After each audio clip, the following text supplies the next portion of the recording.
దక్షిణ భారతపు రాష్ట్రాలు ఇంత జాగరూకంగా హెచ్చరికతో కాలకాలానికి బలిష్టంగా ముందుకు వెళ్తున్నాయి. ఉత్తర భారతంలో ఎలాంటి సమస్య ఉంది ఇలా దుర్బలమైపోవడానికి? ఇది మీరు కనుక ఏమడుగుతున్నారు?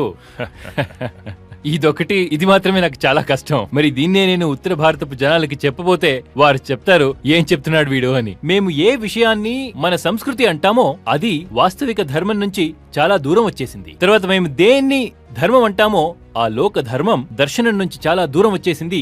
ఇదే ఉత్తర భారతపు సమస్య. తర్వాత ఉత్తర భారతదేశం రఫ్ అండ్ చాలా కఠినంగా ఉంటుంది దక్షిణ భారతదేశానికన్నా. అందువల్లనే వీరు మార్పుని స్వీకరించట్లేదు. ఇక్కడ రీఫార్మ్ మూవ్మెంట్స్ అయ్యింది కదా, అది ఎక్కువగా జరిగినదే దక్షిణ భారతదేశంలో, లేదంటే పశ్చిమ దేశంలో, మహారాష్ట్రంలో జరిగింది. తర్వాత కొంచెం బంగాళంలో అయింది. కానీ ముఖ్యంగా మన హిందీ హార్ట్లాండ్ ఈ అభివృద్ధి నుంచి వంచితమైపోయింది. అది సామాజిక అభివృద్ధి, ధార్మిక అభివృద్ధి అవనే లేదు. మరి ఇదే కారణంగా మేము వెనకపడిపోయాము. నాకు చాలా బాధాకరంగా ఉంటుంది, చెప్పడానికి కష్టంగా ఉంటుంది. చెప్తున్నాను, మేము ప్రపంచపు స్లమ్ ఉత్తర భారతం. కానీ నాకు చాలా గర్వంగా ఉంది. మన గౌరవాన్విత సంప్రదాయాలు అవి ఇవి మేము అదే పాత కుట్రల కార్యక్రమాలకు అంటుకుని కూర్చునున్నాం. మరి ఆ కుట్ర కార్యక్రమాలు నేను చెప్తున్నాను 2-3 దశకాల్లో ఇంకా పెరిగాయి.